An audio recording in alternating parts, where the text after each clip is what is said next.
Morning, welcome to Ridhima kitchen. வாங்க, இன்னைக்கு நம்ம வீட்டு ஸ்டைலில் ஒரு அவல் உப்புமா பார்க்கலாம். பாருங்க, எண்ணெய் ஊற்றிருக்கேன், தேங்காய் எண்ணெய் தான் ஊற்றிருக்கேன். அதில் நான் இந்த ஸ்பூனில் 1.5 ஸ்பூன் கடுகு போட்டுட்டேன். கடுகு பொரியுது பாருங்க. கொஞ்சம் நிறையாவே எடுத்திருக்கேன். கடலைப்பருப்பும் உளுந்தும் போட்டுக்கலாம். போட்டு அது பொரியும் போது இஞ்சியும் போட்டுற போகிறேன், பச்சை மிளகாயும்.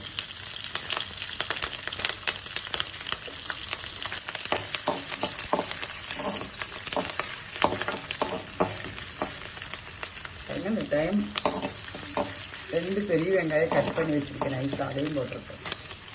இதெல்லாம் எல்லாத்து வீட்லையும் செய்கிற ரெசிபி தான், ஈஸியாக செய்கிற டிஃபன். விரதம் இருந்தால் எடுக்கிறதுக்குள்ள ஃபுட்டு.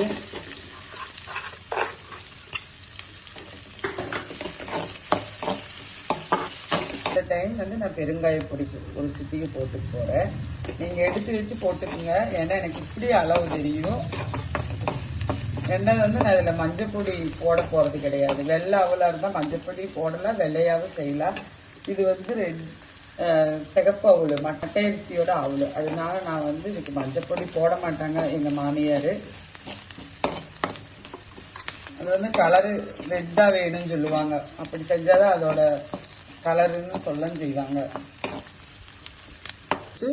இது 1/2 கிலோ அவல். அதில் ஒரு மூடி, ஒரு தேங்காயில் பெரிய மூடி, ஒரு மூடி தேங்காய் போட்டு உப்பும் போட்டு அவளை நல்லா இப்படி நனைய வச்சு இப்படி பெரட்டி விட்டுருக்குறேன். அவளை இப்படி ஆக்கி விட்டுருக்கு. அது கொஞ்சம் நேரம் ஆக்கி நான் ரெஸ்ட் கொடுத்துருக்கேன், ஒரு 1/4 மணி நேரம். அதில் சால்ட்டும் போட்டுட்டு தேங்காயும் போட்டுட்டேன். இப்போ இதில் போட்டுக்கு போகிறேன். வெங்காயம் மிளகாயெல்லாம் வணங்கிடுச்சு. இதில் போட்டு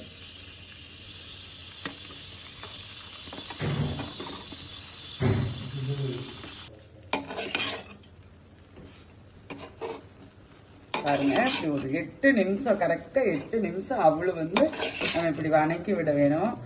இதில் நான் லெமனோ எதுவுமே புளிய போகிறது கிடையாது. ஏன்னா தேங்காய் நான் ஆல்ரெடி போட்டு உப்பும் போட்டு இப்படி பிசிறி வச்சு அப்படியே அமர்த்தி வச்சிருக்கேன். அதனால அந்த தேங்காயோட ஃப்ளேவர் நல்லா அந்த அவளில் கிடைக்கும், நல்லா இருக்கும். இப்படி செஞ்சு சாப்பிட்டு பாருங்க, சூப்பராக இருக்கும். பாருங்க, நல்லா வணங்கி பாருங்க, நல்லா சவுண்டு ஒரு சொட சொடன்னு நல்லா இருக்கும். குழந்தைங்களுக்கு கூட விரும்பி சாப்பிடுவாங்க, அதில் தேங்காய் இருக்கிறதுனால. பொதுவாகவே இந்த ரெட் அவல் இப்படி செய்யறது தான் டேஸ்ட்டு. ஒன்றும் கூடி தூக்கி கொடுக்கும், நல்ல ஹெல்த்தி ஃபுட்டு. இந்த டைம் உங்களுக்கு உப்பெல்லாம் பார்த்துக்கலாம். காரமெல்லாம் அளவாக இருக்கும். நான் பிசிறி வச்சதுனால உப்பு அளவாக இருக்கும். பிசிறும் போது கூட நீங்கள் ஒரு டேஸ்ட் பார்த்துக்கலாம், உப்பு கரெக்டாக இருக்கான்னு. நம்ம இந்த அவளுக்கு இப்படி பிசிறி விட்டு நம்ம உப்பு பெரட்டி வச்சு தேங்காயும் பெரட்டி வச்சு 1/4 மணி நேரம் ரெஸ்ட் கொடுத்து செய்யும் போது இந்த அவள்லயே நம்ம போட்ட உப்பெல்லாம் நல்லா பிடிச்சிரும். அவளு தாளிச்சாச்சு. இதில் கொஞ்சம் மல்லித்தலை போட்டு நான் ஆஃப் பண்ணி போறேன் அடுப்பை. வாங்க, நம்ம வீட்டில் சாப்பிடலாம். இது தேங்காய் சட்னியோட நல்லா மேட்ச் ஆகும். சும்மாவும் சாப்பிடலாம். வாங்க, நம்ம வீட்டில் சாப்பிடலாம். நன்றி, வணக்கம்.